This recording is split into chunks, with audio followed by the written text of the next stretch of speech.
Jesucristo, el Hijo de Dios, es proclamado inocente a lo largo de los Evangelios y los textos apostólicos. Pilato, el gobernador romano, no encontró en él ninguna culpa que mereciera la muerte.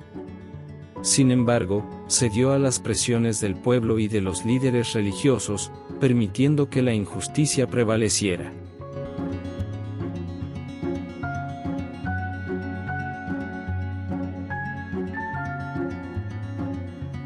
Este acto no solo refleja la debilidad de Pilato como gobernante, sino también la profundidad del pecado que permea la humanidad.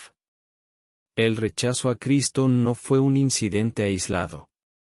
Fue un reflejo de la condición humana caída, una condición que a menudo prioriza el miedo, la comodidad y el poder sobre la justicia y la verdad.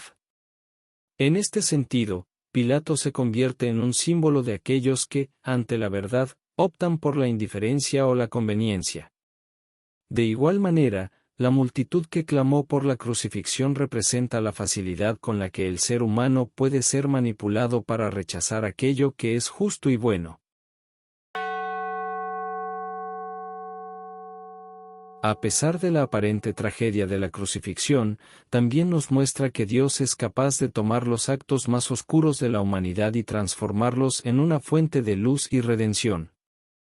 La crucifixión de Cristo, aunque motivada por la injusticia, fue el cumplimiento perfecto de la voluntad divina. En su sacrificio, Cristo llevó sobre sí los pecados de todos, convirtiendo el madero de la cruz en el árbol de la vida para la humanidad.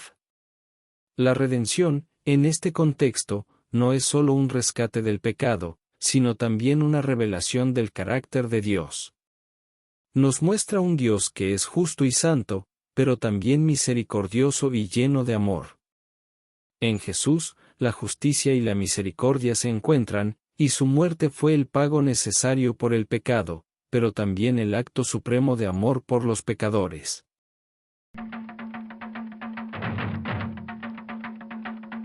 Somos como Pilato, que prefirió la comodidad y el poder sobre la verdad.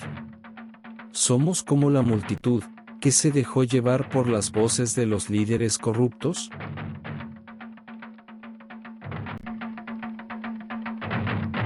Ahora vamos a analizar detalladamente el juicio de Jesús.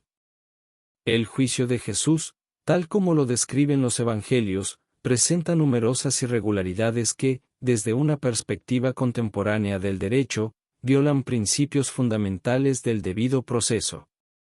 Estas irregularidades revelan un juicio sumamente politizado, influenciado por el temor, la corrupción y los intereses religiosos y políticos de la época. Analicemos este evento de manera crítica, resaltando los aspectos problemáticos de su proceso judicial. La detención de Jesús ocurrió de noche en el Monte de los Olivos, una hora inusual para ejecutar órdenes de captura. Este hecho ya contradice prácticas legales más transparentes que, incluso en la tradición judía, buscaban evitar acciones clandestinas. Además, no se menciona una orden judicial formal ni una acusación inicial clara, lo que pone en duda la legitimidad de su arresto. El Sanedrín, el consejo religioso que juzgó a Jesús, lo sometió a un juicio nocturno, algo prohibido por la ley judía, que exigía que los juicios se llevaran a cabo durante el día para garantizar transparencia y acceso público. La decisión de proceder en secreto subraya la falta de garantías procesales y la naturaleza apresurada de su condena. Jesús no tuvo un abogado ni defensor que presentara argumentos en su favor. En un juicio justo, cualquier acusado tiene derecho a defenderse o a ser representado por alguien que vele por sus intereses. Sin embargo, en este caso, el acusado fue sometido a interrogatorios unilaterales, cargados de hostilidad y sin oportunidad real de argumentar su inocencia. Durante el juicio, se presentaron testigos con declaraciones inconsistentes. Según la ley judía, un testimonio no unificado debería haber invalidado las acusaciones. A pesar de ello, el tribunal prosiguió, demostrando un sesgo evidente contra el acusado. El juicio estuvo marcado por prejuicios claros. Los líderes religiosos buscaban condenar a Jesús desde el principio, como lo sugieren múltiples pasajes donde planean su muerte. Este sesgo viola el principio de imparcialidad, piedra angular de cualquier sistema judicial justo. La remisión del caso a Pilato representa un intento del Sanedrín de trasladar la responsabilidad de la sentencia de muerte a las autoridades romanas, ya que los judíos no tenían la autoridad para ejecutar a nadie bajo la ocupación romana. Sin embargo, Pilato mismo declaró repetidamente que no encontraba culpa en Jesús. Pese a ello, sucumbió a la presión popular, evidenciando cómo la política y el temor pueden corromper la justicia. El acto de lavarse las manos de Pilato simboliza su intento de eludir la responsabilidad moral y legal de la decisión.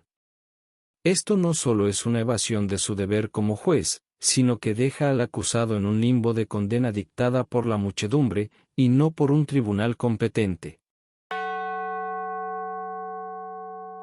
Jesús de Nazaret fue condenado por delitos que, desde una perspectiva teológica, representan no solo la incomprensión de su misión divina, sino también la confrontación entre la verdad de Dios y los sistemas de poder humano.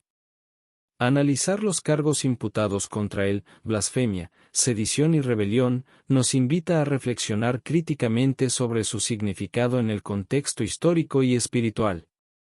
Uno de los principales cargos contra Jesús fue la blasfemia, un delito religioso que consistía en ofender o usurpar el nombre de Dios. Según los líderes religiosos judíos, Jesús se hizo igual a Dios al proclamar ser el Hijo del Padre y, en algunos casos, al perdonar pecados. Desde una perspectiva teológica, esta acusación no refleja la realidad del carácter de Cristo, sino la ceguera espiritual de sus acusadores. Jesús no cometió blasfemia, pues Él es verdaderamente Dios encarnado, como lo confirman sus obras y enseñanzas. La acusación, más que una cuestión doctrinal, reveló el temor de los líderes religiosos a perder su autoridad frente a la radicalidad del mensaje de Jesús, un Dios cercano, compasivo y comprometido con los marginados. Este cargo expone una paradoja teológica: el Hijo de Dios, fuente de toda santidad, fue acusado de profanar el nombre de aquel de quien es uno en esencia. La blasfemia real, entonces, no estuvo en los labios de Jesús, sino en los corazones endurecidos de quienes rechazaron reconocerlo. Los líderes judíos llevaron a Jesús ante Pilato con la acusación de proclamarse rey, un delito que Roma interpretaría como un desafío a la autoridad del emperador. Sin embargo, el reino de Jesús no era de este mundo. En lugar de un movimiento político, su mensaje ofrecía una transformación espiritual y social que trascendía las estructuras de poder terrenales. La acusación de sedición refleja un malentendido intencionado del mensaje de Jesús. Sus detractores, temerosos de perder su posición ante Roma, manipularon sus palabras para presentarlo como una amenaza. Desde una perspectiva teológica, este cargo destaca la diferencia entre los valores del reino de Dios y los reinos humanos. Mientras estos últimos se basan en la fuerza y el control, el reino de Dios se fundamenta en el amor, la justicia y la verdad. Irónicamente, Pilato reconoció la inocencia de Jesús respecto a este cargo, pero sucumbió a la presión de las multitudes. Esto demuestra cómo las estructuras de poder humano, a menudo comprometidas por la conveniencia y el miedo, pueden fallar en discernir la verdad. Jesús fue percibido como un peligro para el status quo religioso. Al cuestionar las tradiciones de los fariseos, sanar en sábado y criticar la hipocresía de los líderes, Jesús desenmascaró un sistema que priorizaba las apariencias externas sobre la justicia y la misericordia. El Evangelio narra que Jesús fue condenado en parte porque su mensaje desestabilizaba las estructuras religiosas. Los líderes temieron que su influencia creciera y atrajera la atención negativa de Roma, lo que podría poner en riesgo su control sobre el pueblo judío. Juan 11, 48-50. Desde una perspectiva teológica, esto subraya la resistencia humana al cambio divino. Jesús no vino a destruir la ley, sino a cumplirla, ofreciendo una visión más profunda de la relación con Dios. En este sentido, la acusación de rebelión religiosa no fue más que una excusa para silenciar al Mesías. Los verdaderos rebeldes fueron aquellos que, por miedo a perder su poder, rechazaron al Hijo de Dios y manipularon el sistema para condenarlo. Desde un punto de vista estrictamente teológico, Jesús no cometió delito alguno. Las acusaciones en su contra surgieron de corazones endurecidos que no pudieron aceptar la verdad de su mensaje. Sin embargo, estos cargos injustos sirvieron para cumplir el plan redentor de Dios. La crucifixión de Jesús fue el resultado de un juicio plagado de injusticias, pero, paradójicamente, se convirtió en el acto supremo de justicia divina. Jesús cargó con las acusaciones que reflejaban los pecados de la humanidad, la soberbia, la corrupción, el miedo y la violencia, y transformó su condena en una ofrenda de amor y salvación.